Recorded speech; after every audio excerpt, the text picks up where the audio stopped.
Caríssimos, boa noite. Excelente noite a todos vocês. Vamos dar continuidade a direito processual civil.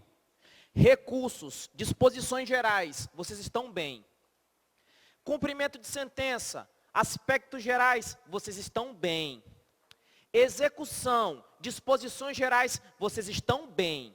Agora eu vou começar todo o procedimento comum, desde jurisdição, ação, vou embora, vou falar de competência. E no nosso encontro de hoje, eu vou chegar em audiência de conciliação ou mediação. Aí depois que eu fechar todo o procedimento, vou te explicar tudinho, aí eu vou ver qual é o recurso cabível em cada decisão do juiz. Aí depois eu taco honorário advocatício, intervenção de terceiros e etc. Agora olha só, daqui, da aula de hoje até a aula de sentença, faça o possível para você não faltar.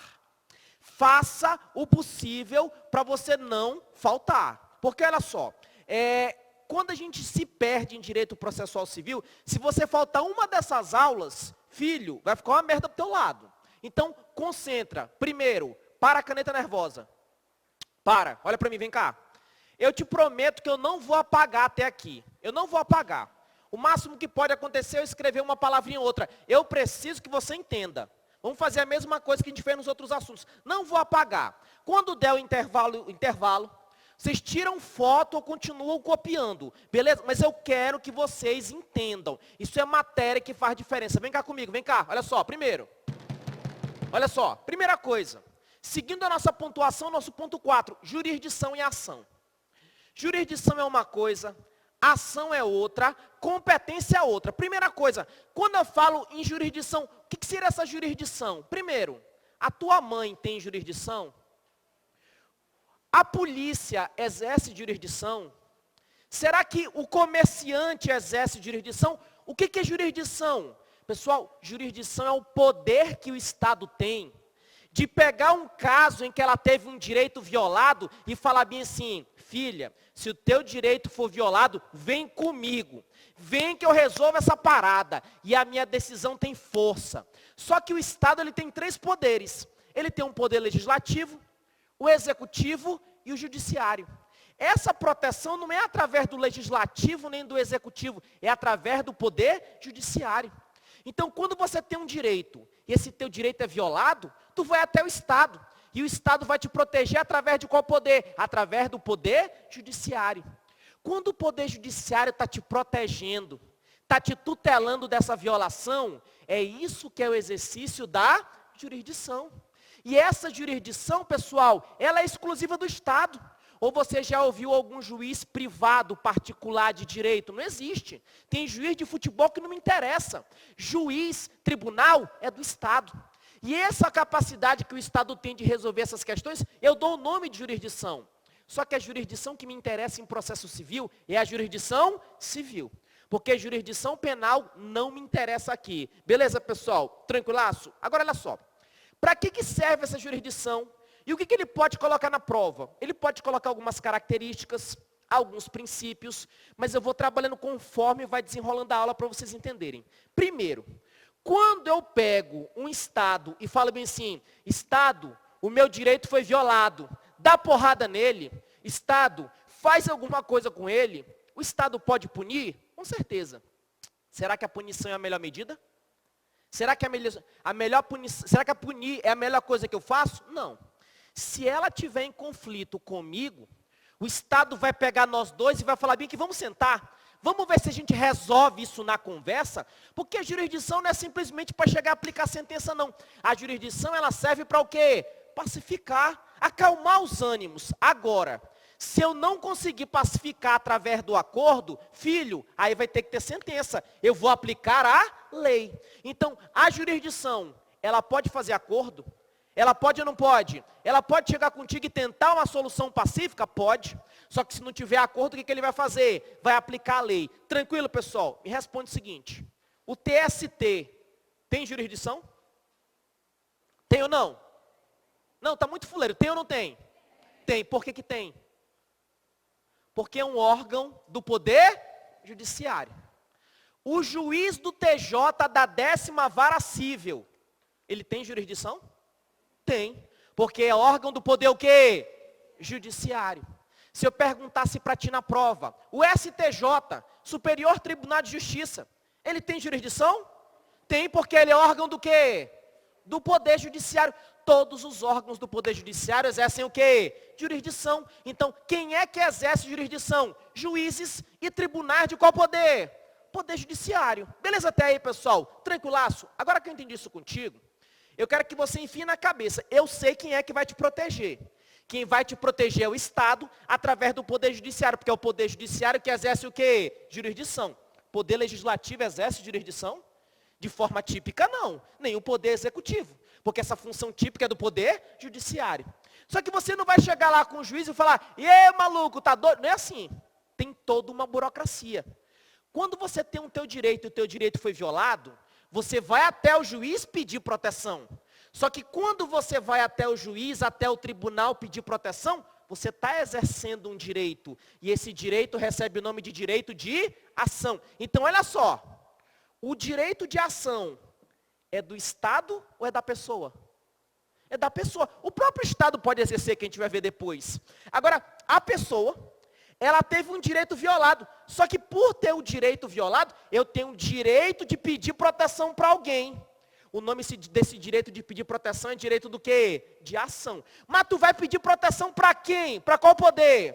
Poder Judiciário. Porque é o Poder Judiciário que exerce jurisdição. Vocês estão vendo que são dois conceitos que se complementam?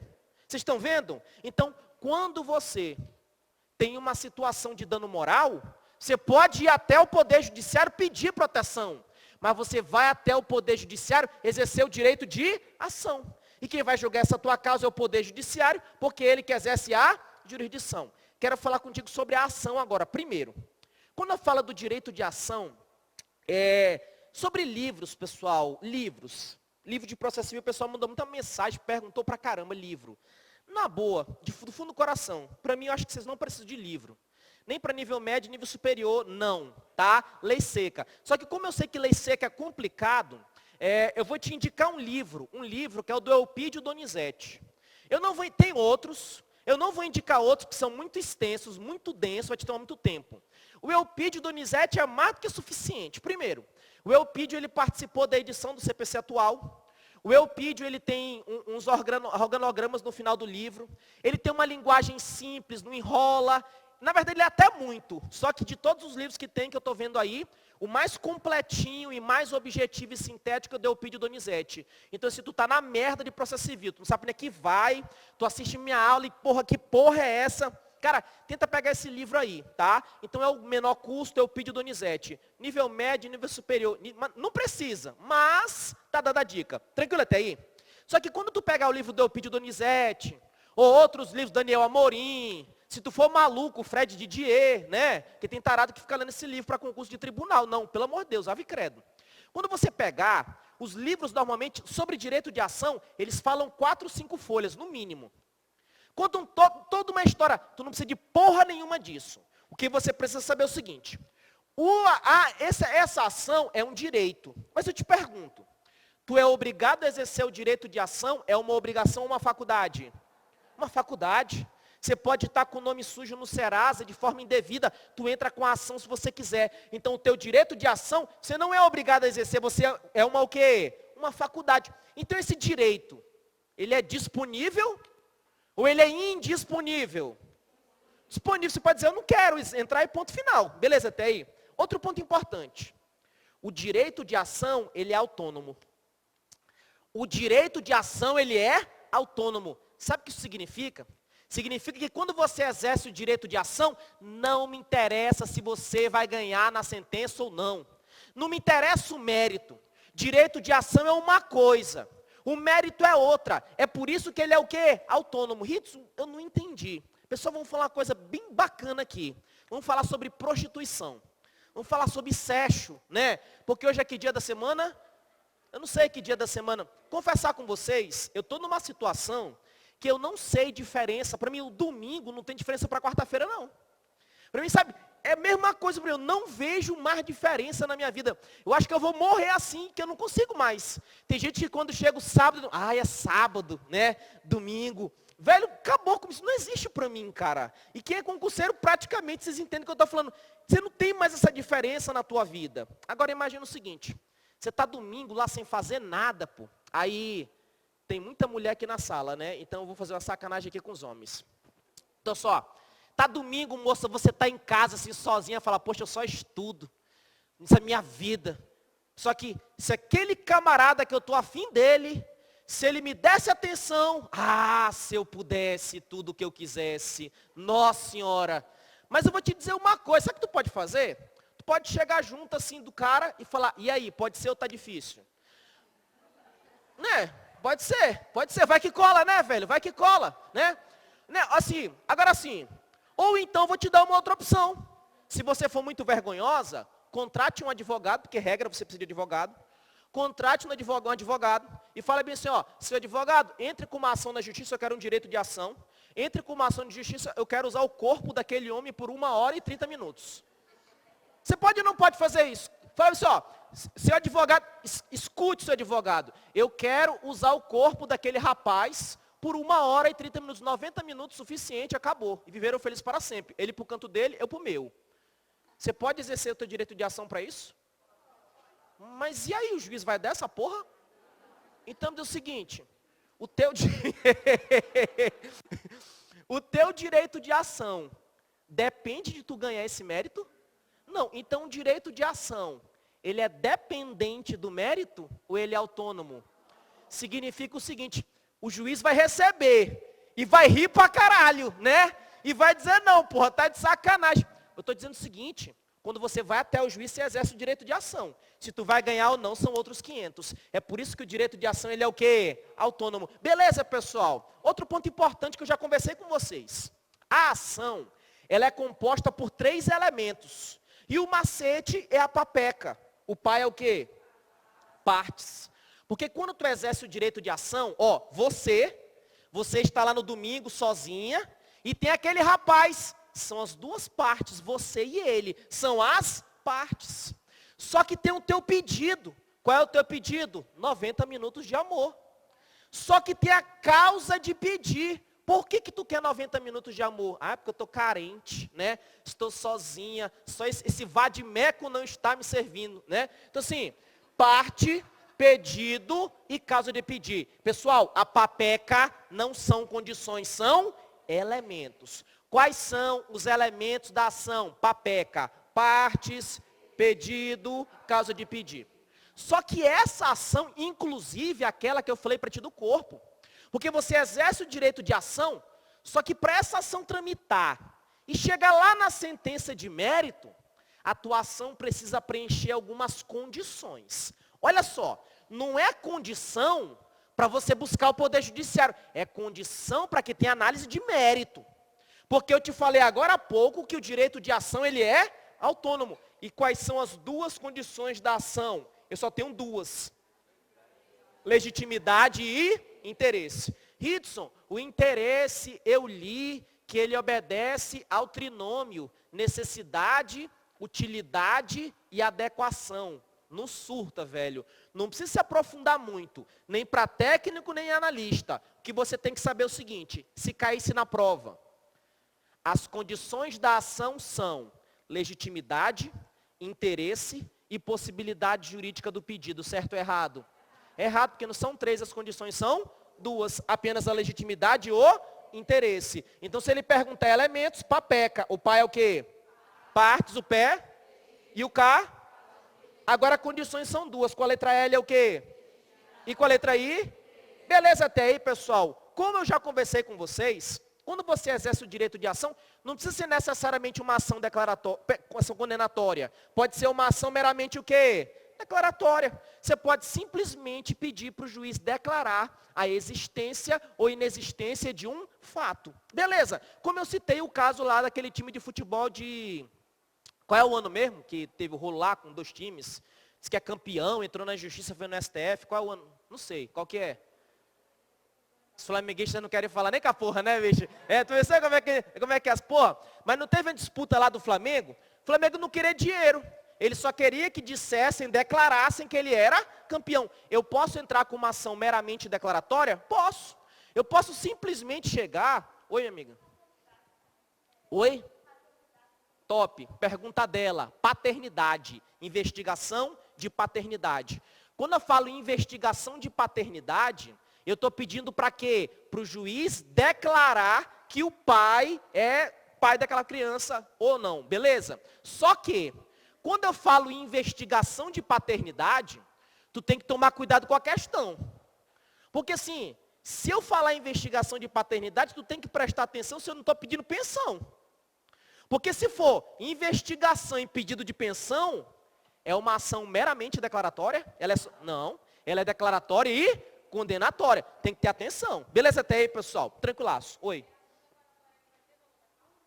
Cara, eu amo vocês pra caralho, velho. Porra, ó. Eu vou falar já disso, mas mesmo sendo uma ação meramente declaratória, você é obrigado a dizer o valor da causa, para calcular custas processuais e etc. Falou em ação, tem que dizer o valor da causa, mesmo que seja meramente para cálculo de custas processuais. Beleza até aí, pessoal? Agora, o que eu falei contigo? Eu falei agora há pouco que das condições eu tenho duas. Qual é a condição com a letra L? Legitimidade. Com a letra I? Interesse. Beleza, o que vai acontecer? Quando eu falo em legitimidade, eu tenho que enfiar na cabeça que regra, o autor da ação é o dono do direito. Então, se o direito é dela, é ela que tem que entrar, não eu, porra. Agora, se o direito é dela, e eu chego lá com a juíza e falo assim, doutora, eu vim aqui buscar o direito, mas eu quero o direito dela. Me diz o seguinte, essa minha ação preenche as duas condições? Não, sabe por quê? Porque eu não tenho legitimidade. Para eu ter legitimidade, eu tenho que chegar perante um juiz, perante um tribunal e pedir o que é meu. Isso é legitimidade. Só que quando eu falo em legitimidade, mais à frente eu vou trabalhar com vocês, existem duas expressões. Legitimidade ordinária e legitimidade extraordinária. Ordinário e extraordinária. Qual dessas duas expressões é aquela que é normal, comum, regra? Ordinário ou extraordinário? Usem essas técnicas, isso ajuda muito na prova. Legitimidade ordinária é o normal. E qual é o normal? O dono do direito postular isso em juízo. Isso é ordinário. E o que é extraordinário? É quando vem até o juiz pedir algo que não é seu, pedir algo que é de outra pessoa. Ritos, isso pode? Vem cá. Sem se aprofundar ainda, eu quero que você tome cuidado que o CPC estabelece que ninguém, essa expressão está certa, ninguém pode pleitear em nome próprio direito alheio. Tu já entendeu isso aqui já? Ninguém pode pleitear em nome próprio direito alheio. Significa dizer que ninguém pode chegar até o juiz pedindo um direito que não é seu, pedindo um direito alheio. Isso não pode, porque regra, a legitimidade tem que ser ordinária. O dono do direito é ele que tem que postular em juízo. Beleza até aí? E se caísse bem assim na prova? Bem assim na prova. Em nenhuma hipótese, nunca na vida, jamais, isso pode acontecer. Certo ou errado? Pois é. Se ele colocar ninguém, tá certo, que é a regra. Agora, se ele coloca jamais, nunca, aí já fica diferente. Por quê? Porque em determinadas situações, autorizadas pela letra, tá, pessoal? Escrevi correndo, ficou uma merda, mas vocês ajeitam depois, tá? Ó, em determinadas situações, autorizadas pelo ordenamento jurídico, Ritos, o que é ordenamento jurídico? Lei, código, essa parada toda.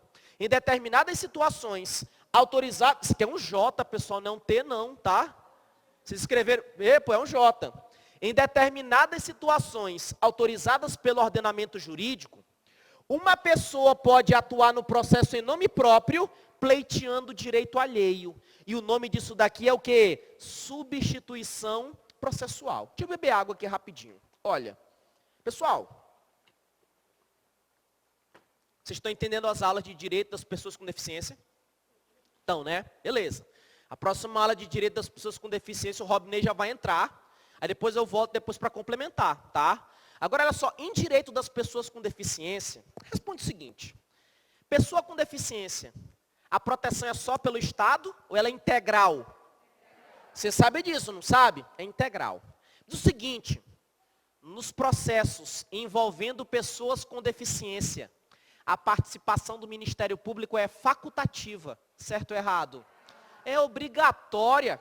Mesmo quando não for parte, o Ministério Público tem que atuar de uma forma com a letra F, que é o quê?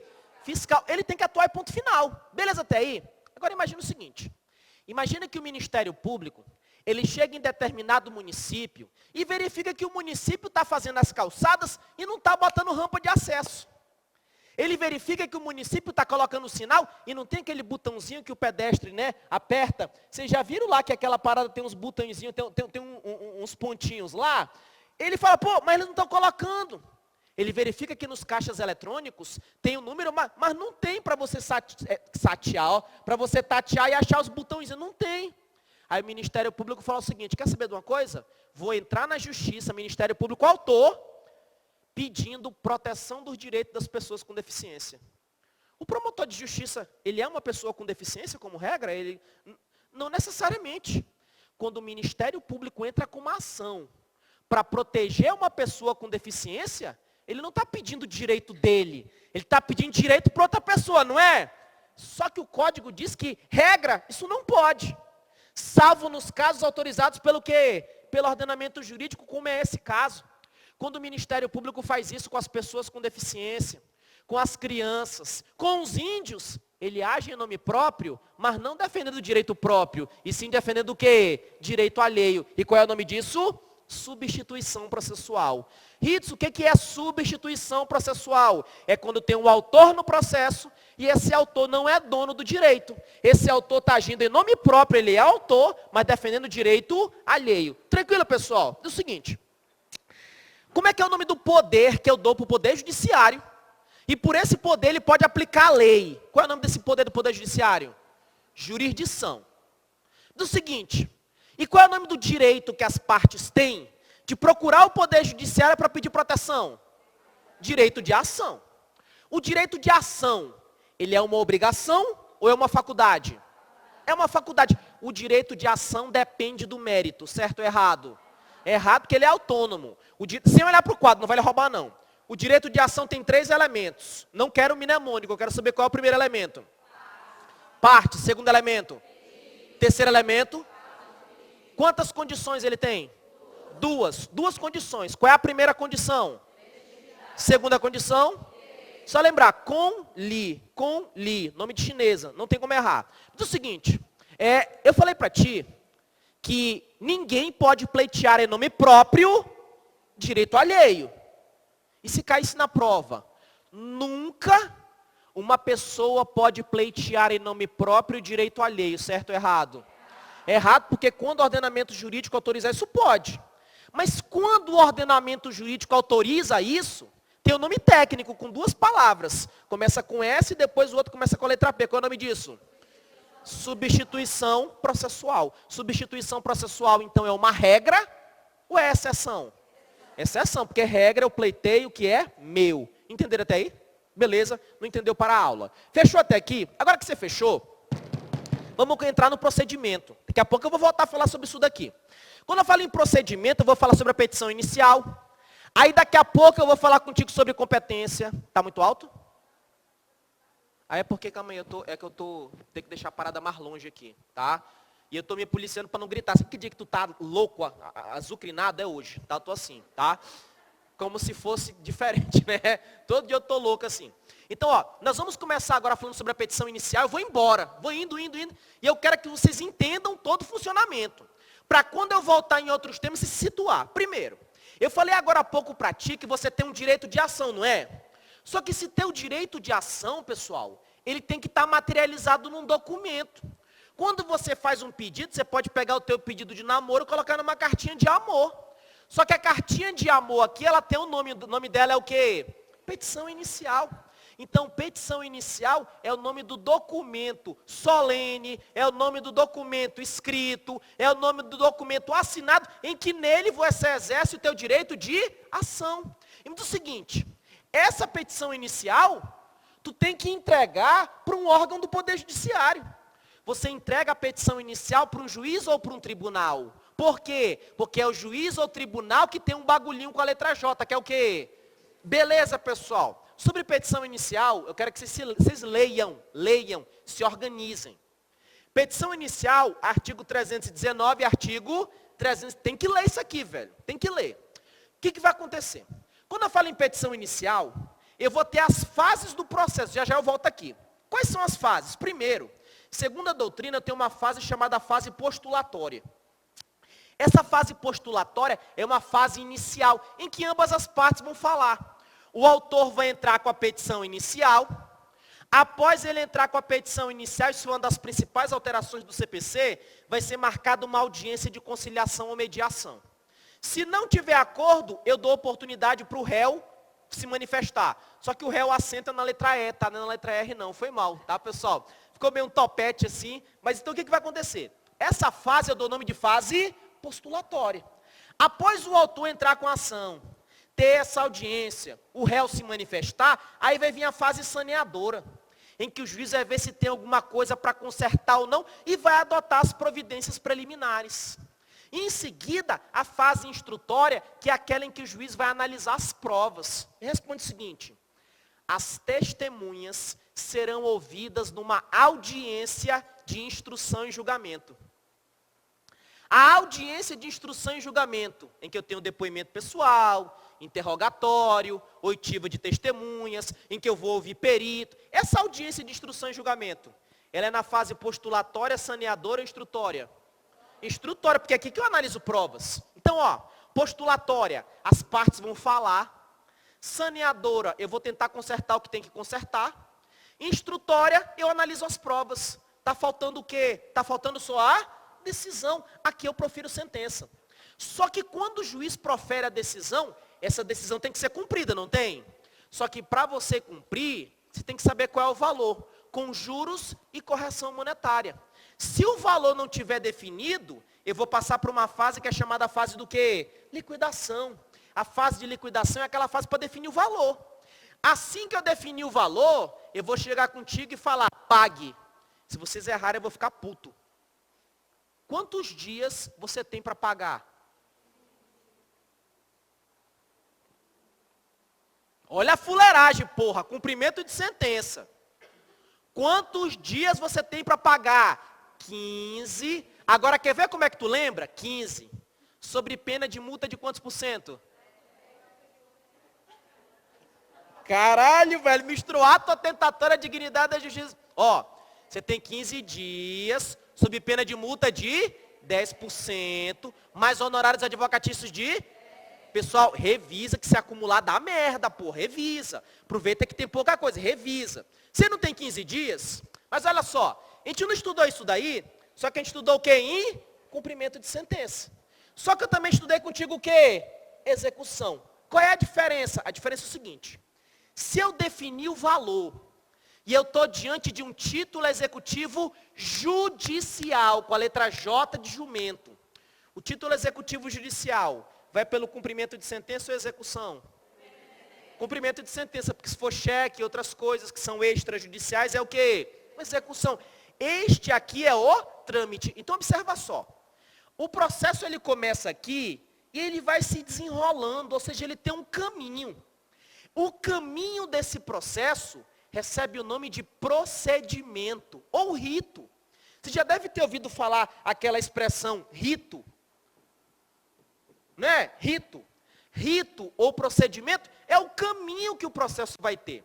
Só que esse rito ou procedimento pode ser um rito chato pra caramba, longo, que dá uma volta pra cacete, ou pode ser um rito pequenininho, curtinho.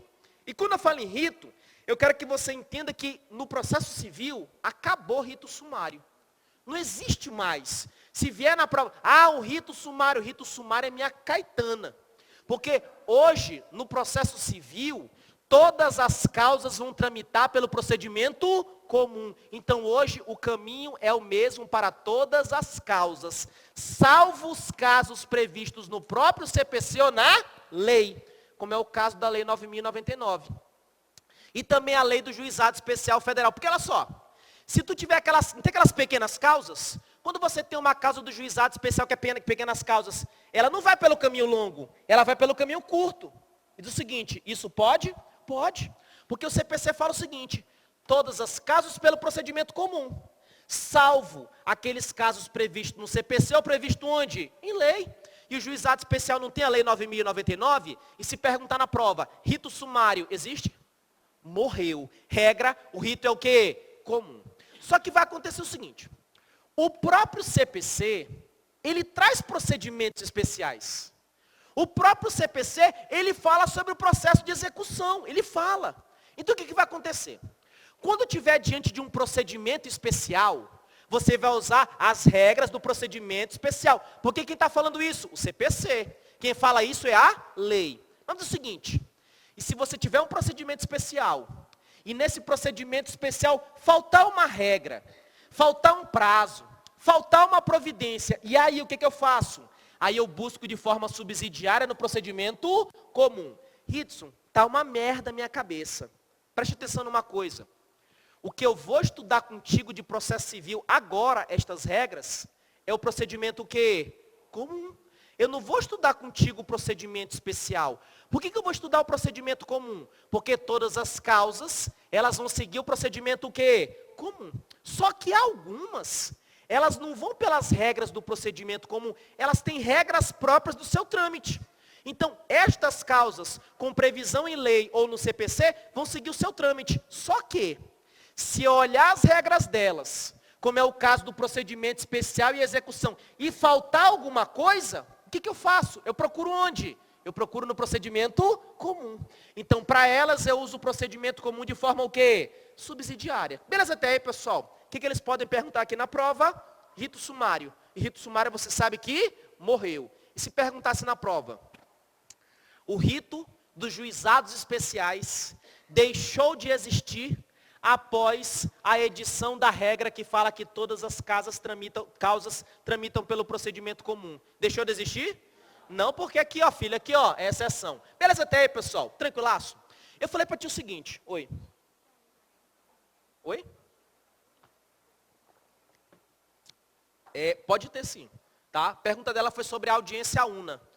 Quando eu falo em audiência una, é aquela audiência que eu faço tudo numa audiência só. Eu faço conciliação, instrução e julgamento. Eu tento fazer o acordo, analiso as provas e julgo tudo na mesma sentença. A audiência una. Pode ocorrer, tá? A gente vai falar disso daí em provas. Pessoal, tá tranquilo até aqui? O que eu vou começar agora contigo? Cumprimento de sentença tá tranquilo, não tá? Vou perguntar de novo. Se eu te intimar, tá liquidado. Se eu te intimar para você cumprir sentença, você tem que cumprir em quantos dias? Não, gostei não. Você tem que cumprir em quantos dias? 15 dias. Se não pagar em 15 dias, tem uma multa de quantos por cento? 10%. Mais honorários de? Beleza até aí, pessoal? O que vai acontecer? Eu vou iniciar a fase postulatória e vou me embora até eu chegar à fase de liquidação. Porque cumprimento e execução a gente tem uma basezinha. Beleza, pessoal? E tem os recursos que eu vou desmontando aqui. O primeiro passo da fase postulatória é a petição inicial. A aula de hoje é gostosa, então para de dormir, acorda, porra. Negócio de sono, velho. Tem gente que parece aquele leão da sessão da tarde, tá engolindo o mundo. Ah, né? Calma, porra, acorda, porra. Pelo amor de Deus, velho. Pelo amor de Deus, acorda, por favor. Se tiver alguém dormindo do seu lado, você pensar, não, cotovelo não, que isso é muita agressão. Faz o seguinte, pega o dedo, passe em algum orifício ou algum local do seu corpo que fede muito e assim, ó, passe assim na frente, não encosta, só passa assim que a pessoa vai se espertar. Por favor, te peço, seja meu amigo. Agora olha só, beleza? Se você não fizer, eu mesmo vou fazer. Vou meter o dedo no teu umbigo e passar no nariz do... Beleza, eu faço. Agora olha só, vem cá comigo. O primeiro passo do procedimento, regra, o procedimento é sumário? Procedimento é o quê? Mas podem ter procedimentos especiais? Podem, previstos em portarias? Previstos em leis ou no próprio CPC, não é? Primeiro passo do procedimento comum é a petição inicial. Petição inicial. Eu achei estranho a Fundação Carlos Chagas, nos primeiros concursos do novo CPC, ela explorar pouco petição inicial, só que agora ela já colocou o prumo. Agora, filho, já começou a sentar o sarrafo aqui. Então, sempre foi um dos pontos que mais a Fundação Carlos Chagas e CESP gostaram de cobrar. A petição inicial é o documento que vai materializar o teu direito de ação. Então, a petição inicial é um ato solene, é um ato escrito. Isso, mas eu vi que a petição pode ser verbal. Pessoal, existem procedimentos especiais. Existe o juizado especial com regra própria. Se for no procedimento comum, regra, a petição inicial ela é o quê? Escrita. Mas existem procedimentos que ela pode ser verbal, mas isso para outro momento, tá? A petição inicial é um ato solene, escrito e tem que ser o quê? Assinado. Beleza, pessoal? E essa petição inicial, ela tem alguns requisitos estruturais. Estes requisitos estruturais estão previstos nos artigos 319, 320 e artigo 106.1 do CPC, que normalmente... Teve um telefone que tocou. Se o teu telefone tocou, eu juro que eu vou quebrar teu telefone. Porque eu vou te dizer o seguinte, telefone não é de Deus, pessoal. Estou falando, telefone não é de Deus, pessoal. Ó, eu vou te dizer uma coisa, sério, telefone, ele é um demônio. Sério, o telefone, ele tem um demônio, sério, tem um demônio no telefone. Você está estudando, quando tu menos espera, tu está agarrado com o celular, né? Então tem um demônio, o nome desse demônio é empata-posse. Toma cuidado, pô. Toma cuidado, tá? Toma cuidado com essa porra aí, velho. Tem um demônio, ó. Então assim, ó, quer fazer capinha. E outra coisa, esse demônio, ele está se revestindo de várias formas agora para tentar te agradar, né? Então estão vindo capinhas do demônio douradas, né? Então assim, toma cuidado com esse demônio aí. Agora só, eu falei para ti que a petição inicial, ela tem alguns requisitos estruturais, a estrutura dela, que estão naqueles 3 artigos. Pessoal, isso cai em prova. Você tem que saber. Eu peguei e montei um mnemônico. Se tiver outro, beleza, tá? Montei um mnemônico para você decorar. Isso é verdade, você tem que decorar essa porra. E o mnemônico é assim, ó. Eu coloquei no quadro na última aula, não expliquei porque não deu tempo. Primeiro, pede pro juízo do fato o pau de vaca. Pede. É difícil gravar isso? Não, pelo menos o pau. Tu vai ficar com o pau na cabeça, né? Tenho certeza disso. E quando eu colocou o pau, eu queria saber o que passou pela tua cabeça. Porque na minha cabeça passou uma ripa, né? Agora só. Pede para o juízo do fato o pau de vaca. Primeiro requisito estrutural da petição inicial, pede. Por que pede? Pedido. Pedido. Você tem que fazer o pedido e especificar esse pedido que eu já vou falar para ti. Ridson, e se eu não fizer o pedido? Se você não fizer o pedido, se faltar um requisito, ou então se a tua petição inicial estiver com defeito ou irregularidade, o juiz vai determinar ao autor com precisão. Ou seja, você tem que consertar isso ou aquilo, que ele emende ou complete essa petição inicial no prazo de 15 dias, sob pena de indeferimento. Não entendi, Ridson. Se você não colocou o pedido, o juiz já vai sair indeferindo a petição inicial? Não. Primeiro ele vai fazer aqui um ato e vai te indicar para ti com precisão. Ei, tu esqueceu do pedido, tarado. Ele tem que indicar com precisão. Ele vai te dar um prazo para você consertar essa cagada. Qual que é esse prazo? 15 dias. Se você não consertar no prazo de 15 dias, a tua petição inicial ela vai ser o quê? Indeferida. Além do pedido, você tem que apresentar também o quê? As provas.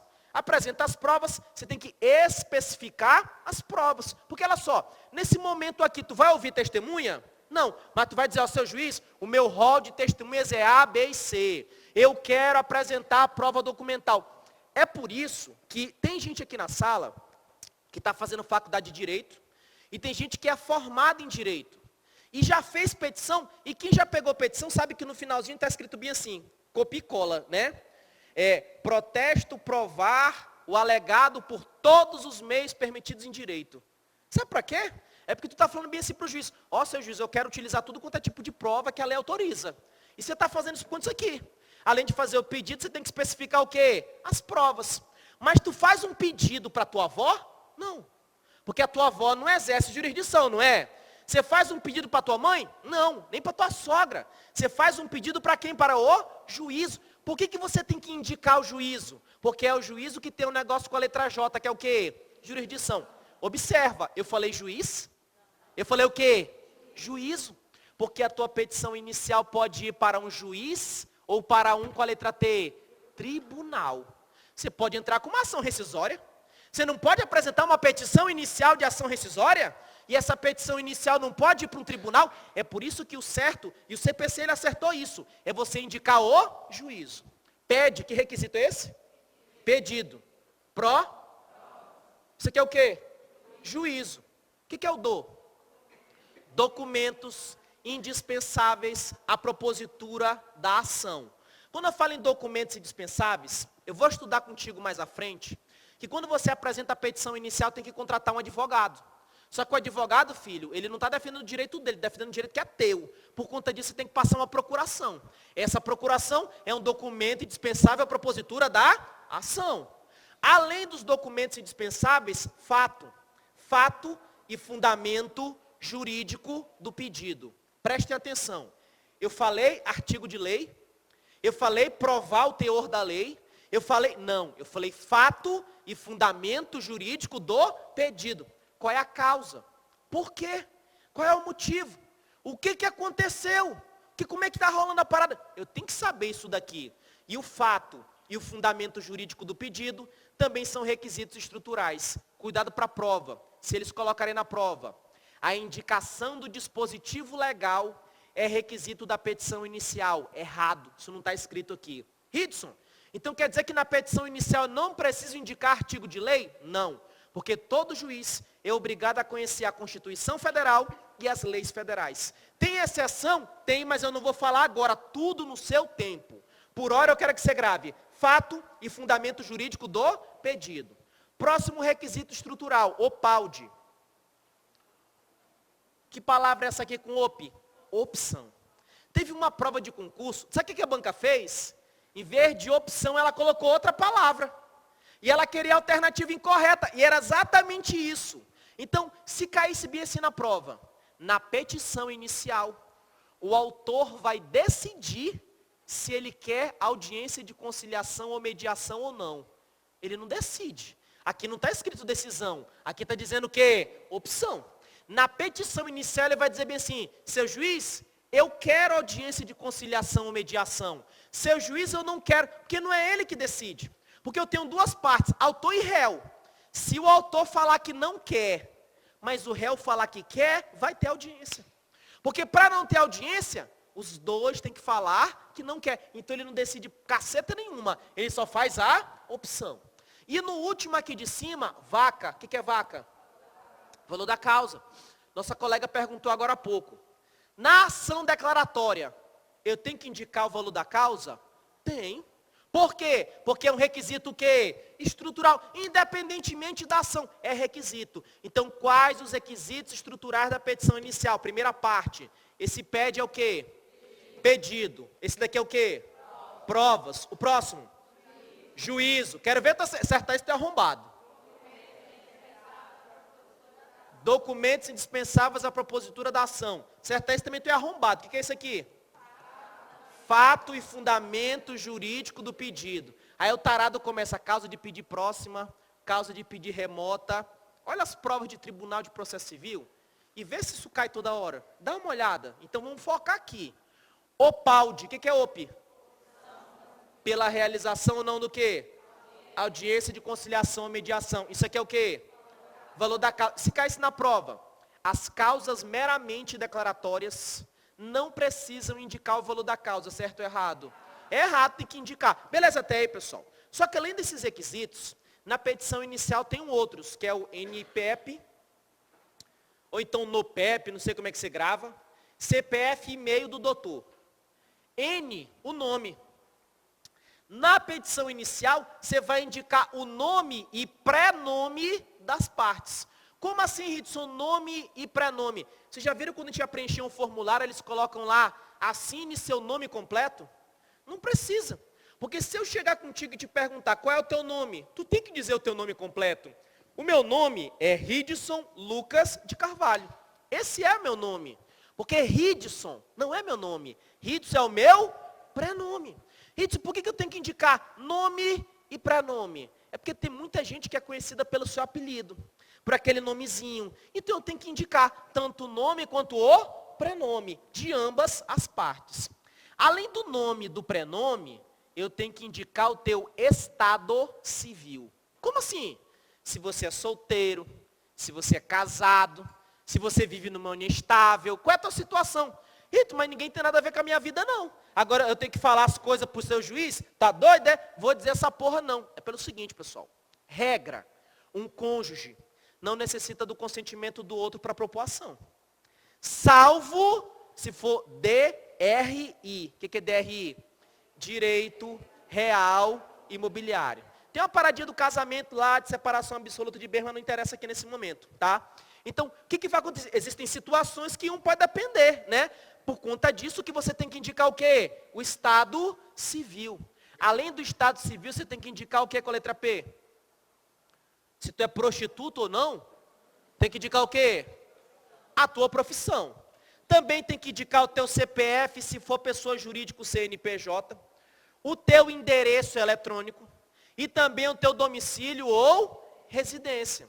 Hidson, para que eu vou indicar o meu endereço eletrônico? Porque eu vou estudar contigo que em atos processuais, regra, filho, a intimação ela é eletrônica. Regra, tu tem que se virar para se cadastrar eletronicamente. Por isso que tu tem que indicar o teu endereço eletrônica. Hidson, e se meu endereço eletrônico for bem assim, ó, Xaninha. Não é Xaninha. Ela coloca Xaninha, mas é Xaninha. Aí 69 do Coab. Sei lá, mas tem uns nomes esquisitos, né? Tem um nome, não, eu tenho certeza, tem um monte de gente nessa sala que deve ter um nome bem doido. Ei, na boa, tem alguns de vocês que me mandam um e-mail, aí quando eu recebo, eu fico meia hora rindo, né? Outros eu fico meia hora tentando entender a porra do e-mail. Que porra é essa aqui? Mas tem uns nomes esquisitos, né? Xaninha 69. Vocês devem conhecer alguma Xaninha? Não conhece? Sério mesmo? Tem tanta Xaninha por esse mundo. Então assim, tem esses nomes estrambólicos aí. Hidson, se eu tenho um nome estrambólico no meu e-mail, eu sou obrigado a dizer meu e-mail, Hidson? Porque se eu não quiser falar meu e-mail, a petição inicial vai ser indeferida? Preste atenção numa coisa. Eu te disse agora há pouco que se faltar um requisito ou tiver um defeito ou irregularidade nessa petição inicial, o juiz determina ao autor com precisão que ele emende ou complete no prazo de 15 dias. Me responde, o juiz pode dar esses 15 dias ou o juiz deve? Pode ou deve? Deve. Deve. É direito da parte, deve. Sob pena do quê? De indeferimento. Só que, quando são esses requisitos aqui do meio, nome, prenome, com a letra E é o que mesmo? Estado civil, com a letra P? Profissão, CPF, e-mail, o que é DR? Domicílio ou residência. Porque às vezes tu quer entrar com uma ação contra um réu. Aí tipo assim, qual é o nome da menina? Mariazinha. Ou então, Ju, ou então Pedro. Só sabe o prenome. Tu não sabe o nome, tu não sabe o CPF. Se você não dispor desses dados, você pode chegar com o juiz e falar, se é juiz, eu não sei. Tem como o senhor diligenciar para mim? E o juiz vai diligenciar para tentar encontrar esses dados. E o CPC fala o seguinte, olha, mesmo que tu tenha citado só parte desses dados, caso seja possível citar o réu, ou seja, se tu fornecer informações importantes, se você deu informações suficientes para encontrar o réu, eu não vou indeferir o quê? A tua petição inicial. Então, se caísse na prova, se não houver citação do nome, prenome, estado civil, profissão, CPF, e-mail, domicílio e residência, se eu não indicar tudo, a petição inicial é indeferida. Certo ou errado? Errado. Porque às vezes tu indica o nome, tu indica o CPF e tu indica domicílio ou residência. Me responde, eu com nome, CPF e domicílio ou residência, eu consigo encontrar uma pessoa? Consigo. Eu não disse e-mail, eu não disse profissão. Então, mesmo sem indicar tudo, o processo vai para frente. Por quê? Porque é uma situação em que é possível citar o réu. Hidson, quando que é possível citar o réu? Quando é possível citar o réu. E quando que não é possível citar o réu? Quando não é possível citar o réu. Você não está fazendo concurso prova prática para juiz, filho? Você tem que gravar apenas o seguinte. Se faltou alguma coisa aqui, a petição inicial vai ser indeferida, vou tacar fogo. Não, velho. Se for possível citar o réu, de jeito nenhum. E eu também não indefiro a petição inicial, caso seja impossível encontrar esses dados. Ou então, seja excessivamente oneroso. Vai ser muito caro para o réu, para o autor. Em suma, mesmo que o autor não tenha todos esses dados, o processo pode seguir em frente? Pode. Se for possível fazer o quê? A citação do réu. Tranquilo até aí, pessoal? Diz o seguinte, qual é o primeiro requisito da petição inicial? Não ouvi não. Pedido. Segundo? Provas. Terceiro? Juízo. Quarto? Próximo.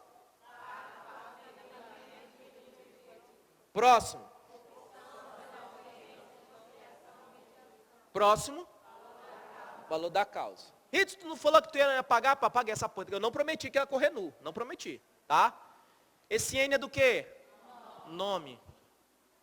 Qual a letra P? Prenome. A letra E? Estado civil. Aqui eu não vou nem te perguntar. Nem aqui. E aqui? Beleza? Tranquilo? Beleza. Tranquilo. Agora, olha só. Estes requisitos aqui, eles estão no artigo 319 e 320 do CPC. Só que o artigo 106.1, muito cobrado em provas, também traz requisitos. Porque eu te falei que para entrar com a petição inicial, você precisa contratar um advogado. E o advogado ele vai receber as intimações. Por isso, o advogado tem que informar o endereço em que ele vai receber as intimações. Só que o advogado, ele também tem que informar se ele pertence ou não pertence a uma sociedade de advogados. Pessoal, não vou citar nome porque eu não lembro, eu sou muito voado. Mas eu sei que tem um ministro do STF, que no caso do Eike Batista, ou Eike, sei lá, velho, o que o cara é. Que disse que no caso do Eike Batista, não sei falando aquele cara, que esse ministro do STF tem uma esposa, e que o Eike é cliente desse... Vocês ouviram falar dessa história? Aí, tu viu que deu um cacete da porra, viu? É porque quando eu for estudar contigo impedimento e suspeição, esse caso pode configurar impedimento. E se o juiz estiver impedido, ele não pode julgar, não tem validade porra nenhuma. Então é por isso que o advogado, quando entra com a petição inicial, ele tem que informar se ele trabalha sozinho, ou se ele pertence a uma o quê? Sociedade. Porque vai que ele trabalha numa sociedade e um dos sócios é a esposa do juiz lá da causa, porra. Aí não pode, né? E além disso, ele tem que indicar o número do quê? Da OAB. Agora tu vai gravar bem assim, ó. Pede pro juízo do fato, pede o quê? O pau de vaca. Pede pro juízo do fato, o pau de vaca. O do meio que é fogo, né? Qual é a primeira letra que tem aqui que eu esqueci? N. Segunda letra? P. Terceira letra? E. P. Calma aí, vamos terminar essa porra. Depois do NPEP, tem 3 letrinhas aqui. O que é isso aqui? CPF. Depois do CPF é o que mesmo? E-mail.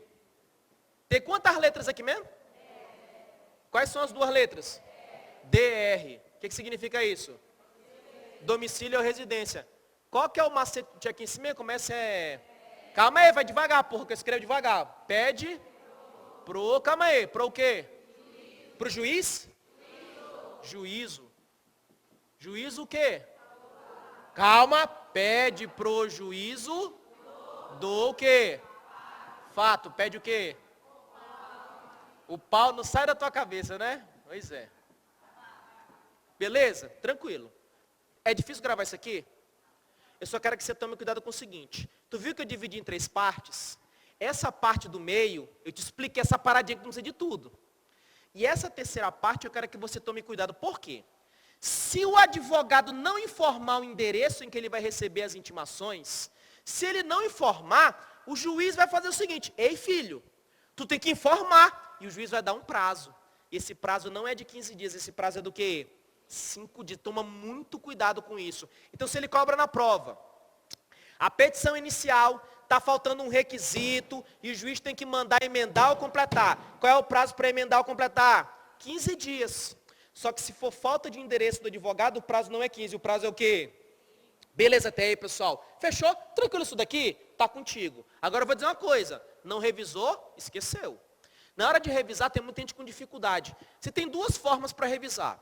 Você pega esse esquema que vai ler, segunda forma, copia. Tu nem lê, vai copiando. Só de copiar, quando tu vai copiando o PET, tu vai lembrando de um por um. Fechou até aí, pessoal? Olha só. Um dos requisitos da petição inicial é o pedido. E é sobre esse pedido que eu vou falar para ti agora.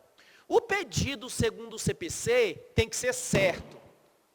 O pedido segundo o CPC tem que ser determinado.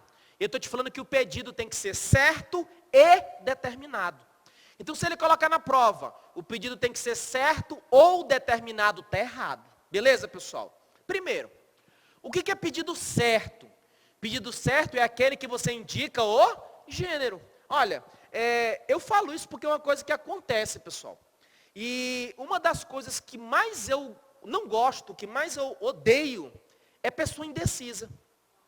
Eu não gosto, velho. Sabe, às vezes eu chego assim e pergunto a pessoa, qual é o concurso que você vai fazer? Ela, eu não sei, vou fazer um aí. Não, velho, porra, né, tu tem que ter o norte da tua vida, né? Igual às vezes a tua esposa. Eu não sei se vocês maridos já passaram por isso. Mas às vezes tu chega com a tua esposa e fala assim, amor, vamos sair hoje? Ela, vamos. Mas onde você quer ir? Ah, você que sabe. Você que sabe é um motel que tem lá em Rio Branco, né? Você que sabe. Não, mas o que tu quer fazer? Você quer comer? É. Mas você quer comer o quê? Ah, decide aí. Tu quer me comer então, porra, né? Aí o cara começa assim, eu gosto de bem assim, chegar a pessoa e falar assim, o que tu quer? Não, quero isso. Ah, eu não gosto de leseira não. Eu gosto de chegar, sabe por que eu faço isso? E é de propósito. Porque se eu chegar com ela e falar bem assim, é sério isso. Se eu chegar com ela e falar bem assim, o que você quer? Ah, eu não sei. É porque ela não quer nada. Então vai ser decidido o que eu quiser. Eu acho isso errado, eu não gosto. Eu gosto que se a gente estiver num casal, seja no que for, a esposa tem que ter a vontade dela. Porque não é porque o marido quer comer uma picanha com a gordura maceta, e a esposa está afim de comer um sushi, que vai ter que agradar o marido. Ela tem que levantar a mão e falar bem assim, não, eu quero sushi. E o marido, agora eu quero picanha, e agora? Então vamos fazer o seguinte, nesse final de semana picanha, no outro sushi. Ou então você pega a sua picanha, eu pego o meu sushi, e a gente vai para casa. Agora, se ela não falar o que ela quer, ela vai passar a vida toda dela fazendo coisa que ela não gosta, fazendo coisa que ela não quer, e a vida dela vai ficar uma merda. Isso está errado. Vocês concordam comigo? Vocês estão entendendo o porquê do meu raciocínio? A primeiro momento, quando eu falo, né, é por conta disso. Você tem que... Ó, galera que está namorando aí. Galera que está namorando. É porque assim, ó. Ei, amor. Né, namoro é assim, né? Ei, amor. Vamos comer alguma coisa? O que você quer comer? Não, velho. O que nós queremos comer. É nós, porra. Tem que gostar de ti, caralho. Tem que gostar de ti também. Quer dizer, porque você está no namoro agora. Não, velho. Tem que gostar dessa porra. E assim, se tu quiser ficar com raiva do que eu falei, problema teu. 2 trabalhos. É ficar e desficar. E foda-se. É assim mesmo, tá? Agora só. O que tem a ver namoro com processo civil? Não, porra nenhuma. Pelo contrário, tem tudo, pessoal. Porque quando tu chega com a tua esposa e ela fala bem assim, ah, eu quero comer, mas tu quer comer o quê, diabo? Né? Tu tem, né? Ela tem que indicar o quê? O gênero, porque senão pode dar merda, né? Isso que é fazer pedido certo, é indicar o quê? O gênero. Só que quando eu indico o gênero, a esposa pode chegar e falar bem assim, ah, eu quero pizza. Se eu indicar que eu quero pizza, eu já consigo definir no mundo. Eu estou fazendo o pedido certo, eu estou indicando o gênero. Só que pizza só tem de um tamanho? Pizza só tem de um sabor? Não. Então, além de indicar o gênero, eu tenho que indicar a qualidade e a quantidade. É por isso que o pedido tem que ser certo e também o quê? Determinado. Quando eu falo em pedido certo, o CPC primeiro fala o seguinte, o juiz quando for interpretar esse pedido, ele vai interpretar, ele vai aplicar regras utilizando o princípio do quê? Da boa-fé, dispensa comentários. Só que eu quero que você tome cuidado, porque às vezes eu faço um pedido principal e vários pedidos acessórios. Se eu tiver uma dívida, o pedido principal não é o valor da dívida? E os juros? Os juros é pedido principal? Os juros é pedido o quê? Acessório. E eles vão te perguntar na prova o seguinte, o valor dos juros, o valor da correção, o valor das verbas sucumbenciais, é sobre o pedido principal ou sobre os acessórios? É sobre o pedido principal. O valor de juros, correção monetária, verba de sucumbência, é sobre o valor principal. Aí ele mete na prova bem assim, honorários de sucumbência, honorários advocatícios de sucumbência. É sobre o valor principal ou sobre o valor secundário? Principal. O cálculo é sobre o valor principal. Outra coisa, Quando eu faço o pedido, eu posso fazer vários pedidos. E quando o juiz for interpretar, ele vai interpretar os pedidos em conjunto. Não é de forma isolada. Aqui é tranquilo. Agora, para a prova, toma cuidado com esse ponto aqui, ó, que inclusive já foi objeto de prova. Prestações sucessivas. Eu ia perguntar aqui quem está devendo aluguel, mas muita gente ia levantar a mão, né? Então eu preferi não perguntar, né? Porque está feio. Pessoal, quando a gente está... Eu sei o que é dever aluguel. Eu sei como é que funciona. Quando você está devendo aluguel, você não atende telefone, não é isso? Né? Você não atende telefone. Quando você escuta movimento chegando na porta da tua casa, você desliga a televisão, fica estático. Aí teu menino quer correr, tu tampa a boca dele, né? Para não, né? Pois é. Então você tem todo um procedimento, todo um trâmite, né? Primeiro, você só chega em casa muito tarde e sai muito cedo. Tem todo um esquema, né? Para quem deve aluguel. Agora imagina o seguinte, imagina que quem está devendo aluguel é ela.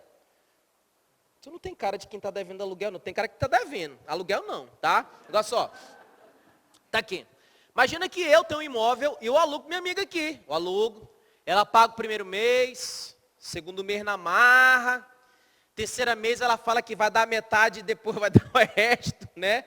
Quarto mês aí já nem liga mais. Quinto, eu fiz um contrato de locação de um imóvel com ela, com duração de 24 meses. No quarto mês ela para de pagar aluguel. Aí ela para de pagar o quarto, o quinto, o sexto e o sétimo. Quando chega no sétimo mês, eu vou na casa dela e ela está se escondendo. Eu falo, ah é? Vou entrar na justiça. Ou seja, eu tinha 4 meses de aluguel atrasado. 4 meses. Quando eu for entrar na justiça, eu vou entrar, na data que eu entrar, tem o quê? 4 meses. Vamos ao seguinte, e conforme o processo for andar, não vai vencer o quinto, o sexto, o sétimo. Então eu quero que você entenda o seguinte, existem parcelas vencidas. As vencidas elas já venceram. E existem as parcelas que ainda vão vencer. Essas parcelas que ainda vão vencer, eu não dou o nome de vencidas, eu dou o nome de vincendas. Ritsu, como assim? Vincendas. Se você vê esse nome na prova, não me estranhe. O que ele pode te perguntar? Quando eu entro na justiça cobrando esses 4 meses, e as parcelas que ainda vão vencer? E aí, Ridson, o juiz pode dá-las sim ou não? Segundo o CPC, quando eu tiver uma obrigação consubstanciada em prestações sucessivas, o que é prestação sucessiva? É aquela que vai vencendo todo mês. O que vai acontecer? Essas prestações, elas vão estar incluídas no pedido, independentemente de pedido expresso da parte. Significa que mesmo que você não peça, se der 17 meses, o juiz vai condenar a ré a pagar os 17. Ritos, mas eu pedi só 4, não interessa, porque é prestação que sucessiva. O juiz sempre pode fazer isso? O juiz sempre pode dar coisa que a parte não pediu? Não. Sabe por quê? O juiz, ele fica adstrito ao pedido que a parte fez. Se a parte pediu 4 meses, é 4 meses. Só que existem exceções. Uma dessas exceções é o que? Prestações sucessivas. Beleza até aí, pessoal? Agora olha só. Eu sei que nas prestações sucessivas, elas estão incluídas no pedido, independentemente de pedido expresso. E isso enquanto durar a obrigação. Qual era o prazo do contrato de aluguel? 24 meses. Deu os 24 meses, para. O juiz vai mandar pagar 36 meses? Não, porque o contrato é o quê? 24 meses. Entenderam essa paradinha aqui? Fechando aqui para a gente ir para o nosso intervalo. Além do pedido ser certo, o pedido tem que ser o quê? Determinado. Você tem que especificar o pedido. Se eu chego na justiça e falo bem assim, seu juiz, eu quero arroz. Quando eu peço arroz, meu pedido está certo? Se eu pedir arroz, meu pedido está certo? Tá. Mas ele não está o quê? Eu disse o gênero, mas eu não disse a qualidade nem a quantidade. Se eu chego para o juiz e falo, seu juiz, eu quero arroz, tipo 1, 5 quilos. Aí está ok. Porque além de dizer o gênero, eu tenho que dizer a qualidade e a quantidade. Só que, se eu chegar para o juiz e falar só, eu quero arroz, quando tu pede só arroz, quando você não determina o teu pedido, dizendo a qualidade e a quantidade, nós estamos diante de um pedido genérico. O que é pedido genérico? É aquele que você só indica o gênero. Tu não indica a qualidade nem a quantidade. Na prova, na boa. Eles não vão te perguntar o que é pedido genérico. Eles não vão te perguntar para diferenciar certo, não, isso aqui é para você entender, para facilitar. Eles vão te perguntar o seguinte: em nenhuma hipótese admite-se pedido genérico no ordenamento jurídico. Errado. Regra, o pedido tem que ser determinado. Regra, ele não pode ser genérico, salvo em 3 situações. E para a prova, mesmo que você não entenda, é só você gravar estas expressões. Primeiro, ações universais. Segundo, quando o autor não puder determinar desde logo todas as consequências do ato ou fato ilícito. E terceiro, quando a consequência, o valor, depender de ato a ser praticado pelo réu. Eu não quero que você decore tudo quero que você decore o seguinte: universais, desde logo, depende. Pronto. Primeiro, o que é essa ação universal? A ação universal que ele pode te cobrar em prova é a herança. Isso quer dizer que quando eu faço um pedido de herança, divisão de bens, eu faço o pedido genérico sempre? Não. Se você sabe o que o parente deixou para ti, tu vai especificar. Seu juiz, eu quero uma caneta Bic, eu quero um quadro, eu quero 2 panelas, eu quero... Se você souber, você especifica. Só que, se você não tiver como definir quais são os bens, se você não tem como individuar, nesse caso você vai com o juiz e faz um pedido o quê? Genérico. Quer ver? Eu vou te dizer uma coisa. O sonho de todos vocês, o sonho de todos nós, é que os nossos pais fossem grandes mentirosos. Né? Porque assim, meu sonho era que a minha mãe chegasse bem assim: ô meu filho, eu vim te enganando há 12 anos da vida de vocês, nós não somos pobres, a gente tem tudo, a gente é rico, então para compensar nós vamos para, sei lá, para Disneyland. Era meu sonho, nunca se concretizou, né? Mas assim, todo mundo tem esse sonho. Agora assim, eu conheço gente que tem muito dinheiro, mas não fala para os filhos. Eu conheço gente que tem dinheiro pra cacete nessa cidade. E se você olhar a pessoa na rua, tu não dá nada. Tu olha pra pessoa e diz assim: porra, caramba, a pessoa tá andando numa Honda CG com dinheiro mais do que gente que anda de Camaro nessa cidade. Porque eu conheço gente que anda de Camaro nessa cidade e tá devendo até o pilão, velho, né? Conheço. Mas é sério. Tem gente que não anda assim ostentando tanto e tem dinheiro pra caceta. Igual tem um homem, né? Um homem, é um senhor. Tem um senhor aqui, que a maior propriedade que ele tem aqui é imóveis. O cara tem muito terreno na cidade, muito. E o que aconteceu? Antigamente, bem antigamente na cidade, ia tendo os sítios aqui para essa região da zona aqui mais, deixa eu dizer mais ou menos aqui, naquela região da Rio Madeira, entre Rio Madeira e Mamoré. Antigamente, pessoal, ali, sabe o que acontecia? Ali era muito sítio. O cara pegou e fez o seguinte: comprou um aqui, quase de graça. Comprou outro ali, fez rolo. Teve sítio que o cara trocou em galinha, velho. Acredita? O cara trocou em galinha. E foi indo. Meu amigo, se eu for pegar os imóveis desse cara hoje, né? Ele começa a falar, eu falo: para.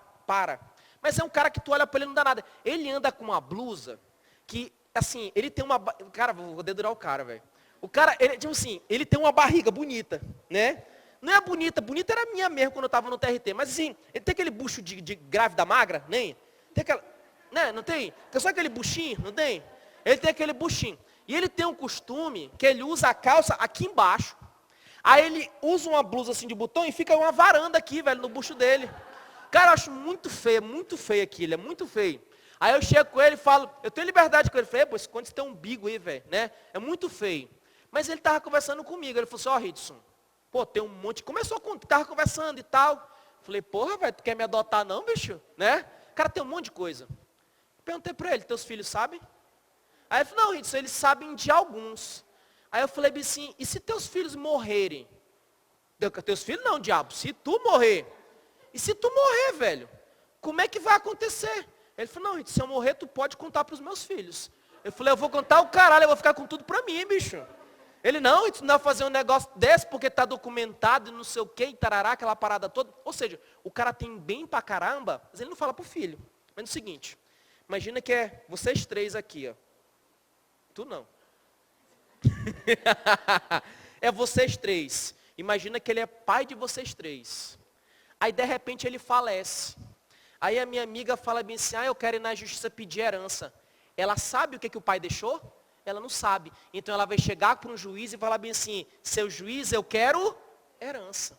Ela está dizendo a quantidade de herança? Ela não está determinando, então estou diante de um pedido que genérico. Nesse caso pode, sabe por quê? Porque ela não tem como individualizar os bens. Beleza? Então, primeiro caso que pode pedido genérico, nas ações universais, quando eu não puder individualizar. Pergunto para a prova. Sempre, em qualquer caso de ação universal, sempre, em qualquer caso de herança, eu faço pedido genérico. Certo ou errado? Errado. Porque se eu souber, se eu tiver como, eu individualizo. Agora, se eu não souber, eu faço o quê? Genérico. Segundo caso, quando não for possível determinar desde logo todas as consequências do ato ou fato ilícito. Teve uma das coisas que me marcou, quando eu estudei no colégio 4 de janeiro, não sei se teve alguém que estudou lá. Na época que eu estudei no colégio 4 de janeiro, não tinha aqueles conjuntos todos, não.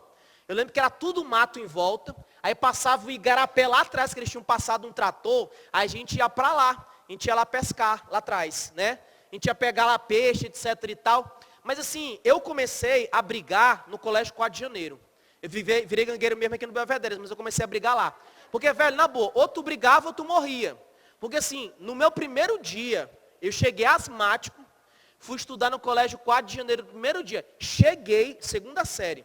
Cheguei na segunda série, eu asmático, entrei na sala, na hora do intervalo, eu estava acenando, veio um molequinho me deu uma voadora nas minhas costas, pulou, me arrebentei no chão, chorando, falei, tá caceta. Cheguei em casa, mãe, me bateu. Se vier chorando, vai apanhar em dobro. Aprenda a resolver suas coisas, tá?